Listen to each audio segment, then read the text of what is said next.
ಸ್ನೇಹಿತರೆ, ಇದು ಶಿವಗಂಗೆ ಬೆಟ್ಟ. ಇದು ನಮ್ಮೂರು ಕೆಂಗಲ್ ಬೆಟ್ಟ. ಇದು ಚಿಕ್ಕದು, ಇದು ದೊಡ್ಡದು. ಇದು ವರ್ಷ ಇಡೀ ಹತ್ಬೋದು. ಇದು ವರ್ಷಕ್ಕೊಂದು 2 ದಿವಸ ಮಾತ್ರ ಹತ್ತೀವಷ್ಟೇ. ಇದು ಮೇಲ್ಗಡೆ ಬಸವಣ್ಣನ ದೇವಸ್ಥಾನ ಇದೆ, ನೀವು ಫೋಟೋ ಹಾಕ್ತೀನಿ ನೋಡಿ.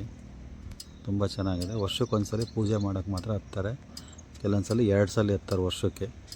ರೆಗ್ಯುಲರ್ ಟೈಮಲ್ಲಿ ಹತ್ತೋಕ್ಕಾಗಲ್ಲ, ಏಕೆಂದರೆ ಚಿರತೆನೂ ಕರಡಿ ಕಾಟ ಇದೆ. ಒಂದು ಕಾರಣಕ್ಕೆ ಯಾವಾಗಲೂ ಹತ್ತಲ್ಲ ಅಷ್ಟೇ.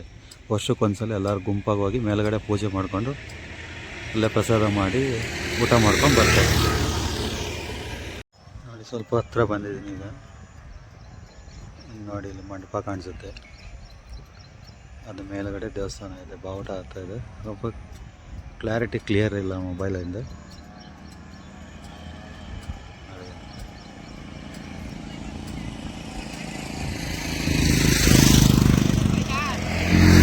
ಈ ಕಡೆ ಬಂದರೆ ಈ ಕಡೆ ಒಂದು ಸಣ್ಣ ಬೆಟ್ಟ ಇದೆ ನೋಡಿ. ನಮ್ಮ ಮನೆ ಬೆಟ್ಟದ ಪಕ್ಕದಲ್ಲೇ ಇರೋದು. ಕೆಳಗಡೆ ಇದೇ ಬೆಟ್ಟ, ಅದೇ ಸ್ಟಾರ್ಟಿಂಗ್ ಬೆಟ್ಟ. ಇದು ಬಂದರೆ ಇದೆ ನಮ್ಮ ಮನೆ. ಚಿರತೆ ಎಲ್ಲ ಬರ್ತಾವೆ ಇಲ್ಲಿಗೆ. ನೈಟ್ ಟೈಮ್ ಎಲ್ಲ ಬಂದ್ಬಿಡವು. ನಾವ್ಯಾರು ಇರ್ತಿರ್ಲಿಲ್ಲ.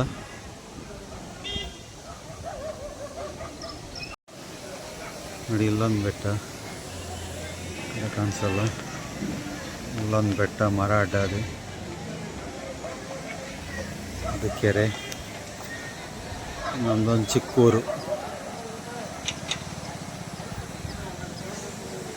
ಕೆರೆ ಇದೆ. ಮತ್ತು ಇಲ್ಲೊಂದು ರೆಸಾರ್ಟ್ ಇದೆ, ಕಾಣಿಸಲ್ಲ ಇಲ್ಲಿಂದ. ಈ ರೋಡ್ ಕಾಣಿಸುತ್ತಲ್ಲ, ಅದು ರೆಸಾರ್ಟ್ ರೋಡ್. ಅದು ಹೆಂಚಿನ ಮನೆ ಥರ ಕಾಣಿಸುತ್ತೆ. ಅದು ರೆಸಾರ್ಟ್ ಇದೆ, ಉತ್ಸವ್ ಕ್ಲಬ್ ರೆಸಾರ್ಟ್ ಅಂತ.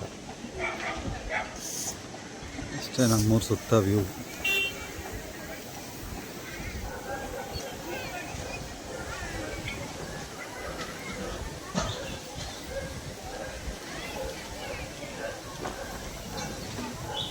ಬೆಟ್ಟ. ನಾವು ಇಲ್ಲಿಂದ ಸುಮಾರು ಸಲ ಚಿರತೆಗಳು ನೋಡಿದ್ದೀವಿ ಬೆಟ್ಟದ ಮೇಲೆ.